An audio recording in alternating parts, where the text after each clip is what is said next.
Hello students, today's lesson is Jonathan Swift from Unit 11. Jonathan Swift lived between 30 November 1667 to 19 October 1745.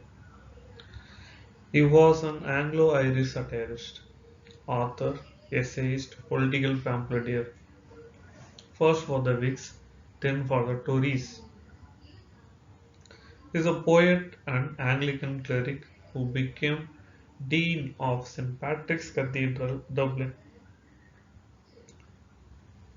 His sobriquet, Dean Swift. Swift is remembered for works such as A Tale of a Tub, an argument against abolishing Christianity, Gulliver's Travels, and A Modest Proposal. He is regarded by the Encyclopedia Britannica as the foremost prose artist in the English language and is less well known for his poetry. He originally published all of his works under pseudonyms such as Lemuel Gulliver, Isaac Bickerstaff, M. B. Drapier, or anonymously. He was a master of two styles of satire, the Horatian and Juvenalian styles. His deadpan, ironic writing style, particularly in A Modest Proposal, has led to such satire being subsequently termed Swiftian. Early works and writings. After a period working as personal assistant to the English diplomat William Temple, he privately tutored Temple's young family friend Esther Johnson, the Stella, to whom many of Swift's poems are addressed, from about 1690 to 1702. Swift served as a parish priest in rural Ireland. He was also writing at this time, producing works such as The Battle of the Books, not published until 1704, a satirical account set in a library of a clash between ancient and modern books and the ideas contained in them. The battle was published anonymously alongside A Tale of a Tub. Swift's multi-layered prose satire of the habits of literary critics and religious interpreters whose cover claimed that it had been written for the universal improvement of mankind. Many of the critics at whom his satire was aimed actually attempted, and in some cases published, explanations of the text deliberately obscured. Political life and satire. In about 1714, Swift helped to found the Scribblers Club along with Alexander Pope and other authors such as John Arbuthnot, John Gay, and Chalmers Purnell.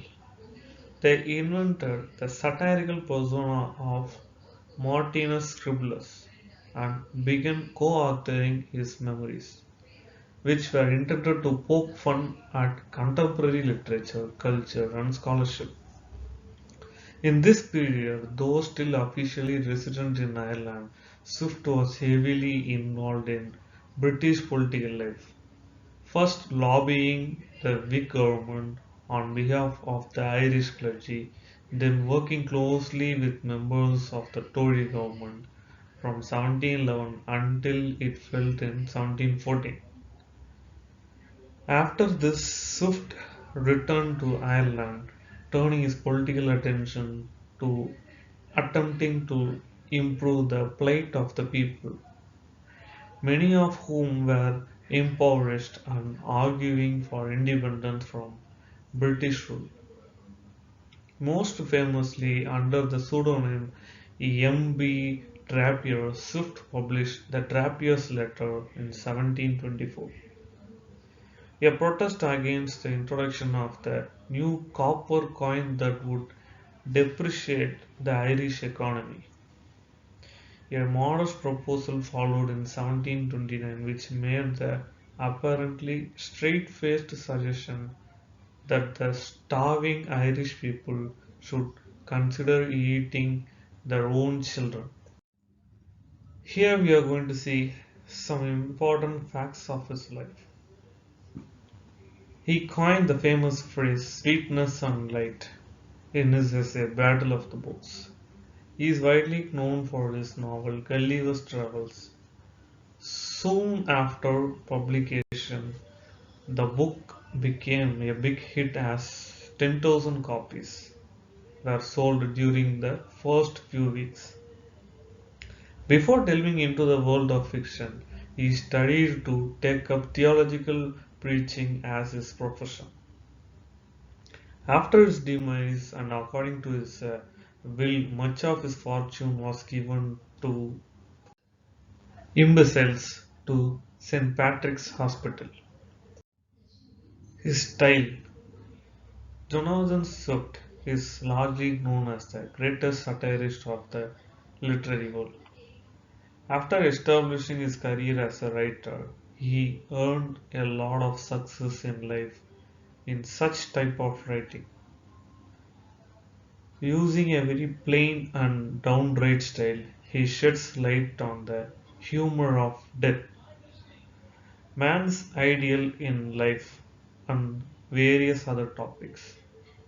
His writings are characterized by careful construction, complicated style, and deep insight into human nature. By applying techniques like satire, contrast, and symbolism, he talks about the emotions people experience in life. Jonathan's work deals with simple yet complex diction to enhance the unique perspective presented to the readers. The recurring thematic strands is most of the writing are made versus right, the individual versus society, and the limit of human understanding.